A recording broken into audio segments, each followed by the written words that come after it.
Dito kami sa bahay ng customer namin. Gusto niya na papipinturahan yung mga ganyan. Kaya nilalagyan namin ng mga blue. Kasi yan, tingnan nyo yan, may mga galos-galos yan. Kaya mga galos-galos, ayan. Siyempre, bago kami magpintura, lalagyan ng mga tape. Ganyan. Ganyan. Ito, singit-singit lang ito. Mga ganyan. Yan, yung mga ganyan. Yan. Kaya singit-singit lang ito na trabaho namin, guys.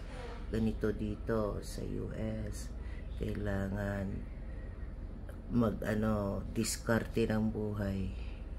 Oh, yan, yung mga ganyan. Yan, pera na naman yan, guys.